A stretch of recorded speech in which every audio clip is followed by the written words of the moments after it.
Bismillahirrahmanirrahim. Alhamdulillahi rabbil alamin. Thumma salatu wassalamu ala nabiyyina Muhammad al-mab'uthu rahmatan lil alamin wa ala alihi wa ashabihi wa mawalahu wa ba'd. Assalamu alaykum wa rahmatullahi wa barakatuhu. Ikhwatul a'izza, hadha ad-du'a yaj'al kulla amrin sa'bih sahal wa kullu asir yasir wa kullu mustahilin mumkin.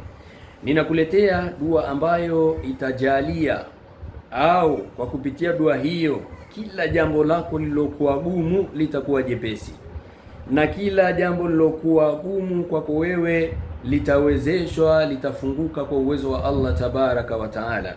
Wa kulla mustahili mumkini, na lile lililoshindikana kwako wewe unaliona limeshindikana, umejaribu kwa kila njia imeshindikana, basi kwa kupitia dua hii litawezekana kwa uwezo wa Allah tabaraka wa taala. Wa huwa duau litaisiri al-umur, na dua hii ni dua ya kufanywa wepesi mambo na kufunguliwa mambo na Allah tabaraka wa taala. Dua hii ndugu zangu wapendwa watazamaji, isome iqra'aha ba'da kulli salati al-maghrib. Iqra' hadha ad-du'a ba'da kulli salati al-maghrib. Isome dua hii kila baada unapomaliza kuswali swala ya maghribi. Soma dua hii mara 7. Isome dua hii mara 7, wa kulla yaumin, kila siku. Dua yenyewe ni hii hapa inayosema: Allahumma ya musahhila ash-shadid wa ya mulayyin al-hadid wa ya man huwa kulla yaumin fi amrin jadid akhrijni min hilaki dhiq ila awsa'i at-tariq. Nairudia tena: Allahumma ya musahhila ash-shadid wa ya mulayyin al-hadid wa ya man huwa kulla yawmin fi amrin jadid akhrijni min hilaki dhiq ila awsa'i at-tariq.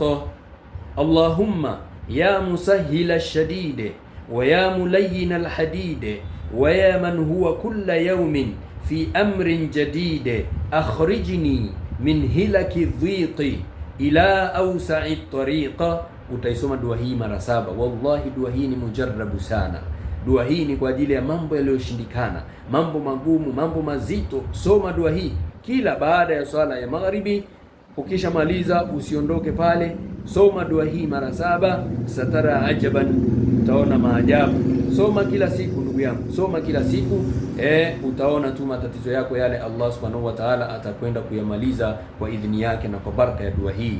Tuichukue hiyo na tuifanyie kazi, lakini pia tusahau kushare na wengine nao waweze kupata fawaida hizi mujarrab kwa idhini ya Mwenyezi Mungu subhanahu wa ta'ala, na wewe utapata thawabu min babi man dala ala alkhairi kafailihi. Wallahu a'lam. Wassalamu alaykum wa rahmatullahi wa barakatuh.